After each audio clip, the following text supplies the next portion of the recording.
อได้คู่คนบัดนี้กินแล้วมาซื้อบ้านเฮาเนาะ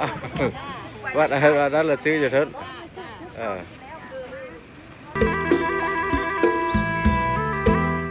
มา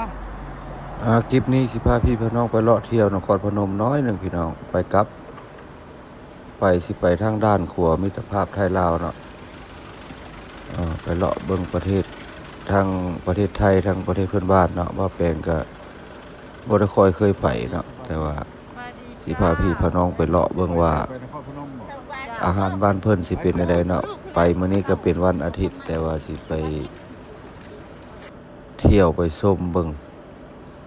ระหว่างทางสิเป็นอะไรสิมีอุปสรรคบ่ไปเบิ่งด้วยกันเนาะพี่น้องพักไปเลยไปกันเลยเนาะพี่น้องเนาะระหว่างทางอุปสรรคจักหน่อยพี่น้องเนาะกิ่งมันโตมาเนาะขึ้นกันยังน้อยไปขายเน่าน้ำมันล้นละไข่เด็กเราคงไปขายผ่ายใจกลางของทางบ้านตาดเนาะพี่น้องเส้นทางเส้นนี้ก็กำลังเริ่มเจ็ดเนาะพี่น้องแต่ว่าสำเร็จปีนี้2025เนี่ยดูในใดเนาะ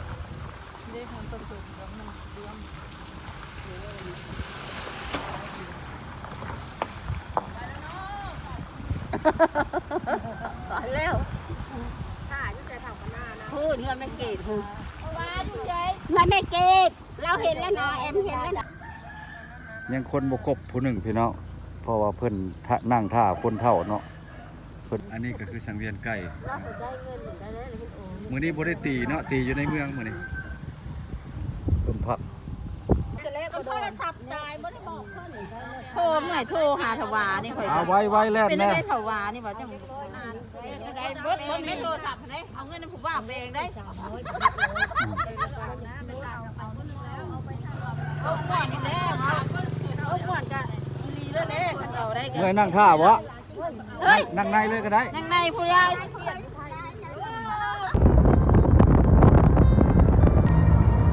มีแต่เฮาได้ไปรับธรรมะทีนี้เธอทำอิฐแล้วก็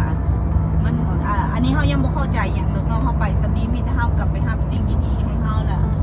เฮาต้องมีโอกาสได้ไปเข้าศาล3 มื้อแล้วเฮาจะเข้าใจว่าสิ่งที่เฮารับมามันเป็นแนวใดมันสูงสุดมันเป็นแนวใดระหว่างทางก็ไปทางขัวมิตรภาพด้านมิตรภาพไทยลาวพี่น้องตอนนี้ก็ฮอดขัวแล้วเนาะฮอดบ้านเวิร์นเนาะทางเข้าขัวมิตรภาพไทยลาวบ้านเวิร์นเริ่มเข้าขัวแล้วเนาะพี่น้องแต่ว่าบ่แปลงสิบ่ได้เก็บภาพถ่ายยาวเด้อพอเพิ่นบ่ให้มีการถ่ายภาพเนาะแล้วก็บ่ให้มีการใช้เสียงดังไปนี่ก็ไปปฏิบัติธรรมน้อยหนึ่งพี่น้องเนาะไปศึกษาอบรมการปฏิบัติธรรมสายบุญไปกันวันนี้จะหลายคนเติบเนาะพี่น้องรถ2 คันทางหน้าก็เป็นรถสายบุญคือกันเนาะบ่แปลงก็เคยเห็นนวัดนวาก็เลยสิได้ไปปฏิบัติธรรมลองเบิ่งสุดบ่แปลงก็จะเก็บภาพบรรยากาศ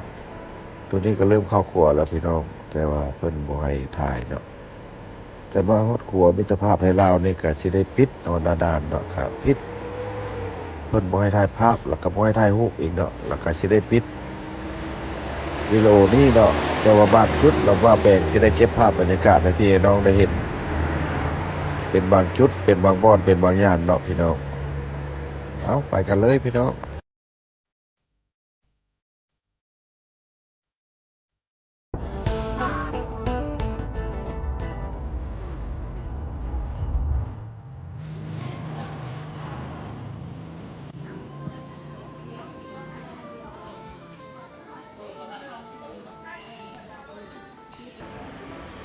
เลาะตลาดบิ๊กซีจักหน่อยหนึ่งก่อนพี่น้อง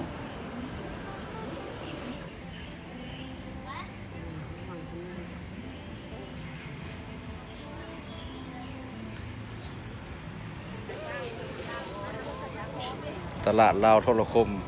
แนวกินกันหลายอยู่พี่น้องตลาดน้อยทุกเมนูมีเฮ็ดมีอย่างเนาะข้ามไปไทยแล้วมาซื้อตลาดอยู่ลาวเฮาคือเก่าอันนี้คือลาวโทรคมนี่ ดาวโทรคมปกสเก่า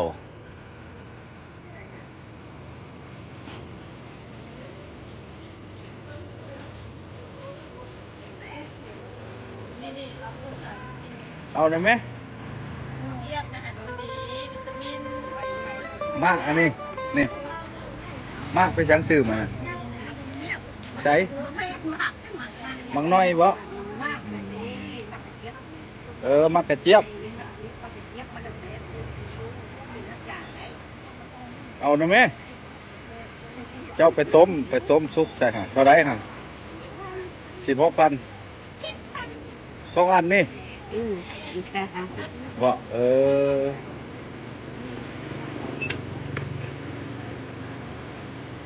10,000กี่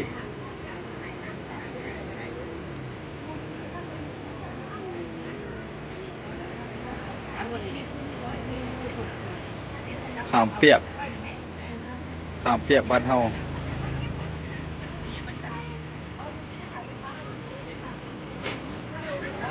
ไปแว่ใส่อีกเว่อยากได้มากอย่างอีกลิปจี้ซื้ออยู่อันไทยได้อย่างนี้ฮะ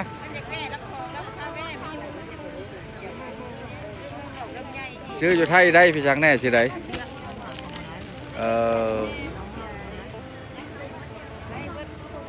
ว่าได้คู่คนบัดนี้กินแล้วมาซื้อบ้านเฮาเนาะวัดนั้นเราซื้ออยู่เถิดโลเท่าไรเลนจี้ค่ะ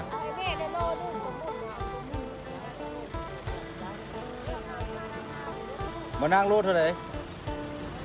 เลนจี้โบลุ่น4 โลซาวเอาให้เพิ่น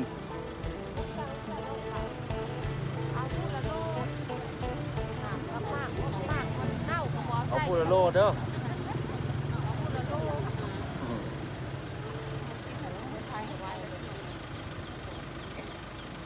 เห็นตัวใดเน่าแล้วเอาใช้หลายๆเลยเด้อนางเด้อบ่มันบ่ได้ขายเอาตัวเน่าใช้หลายๆเลยกระเจ้าโอโล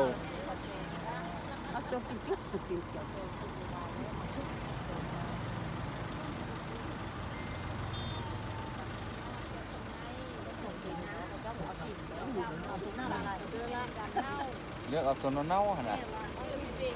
พ่อเรามักตัวเน่าๆนะ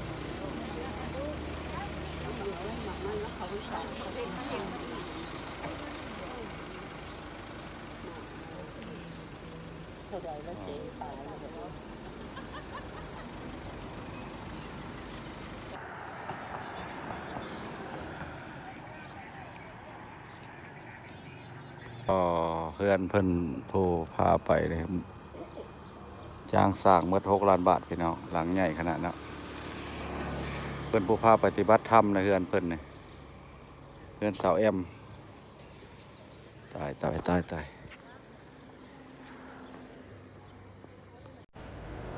คลิปนี้ก็สิบ่มีอย่างหลายเนาะไปเที่ยวนครพนมก็ไปปฏิบัติธรรมน้อยหนึ่งพี่น้องเพราะว่าส่วนมากบ่แปลงก็บ่ค่อยได้ถ่ายเพิ่นบ่ให้ใช้โทรศัพท์เนาะ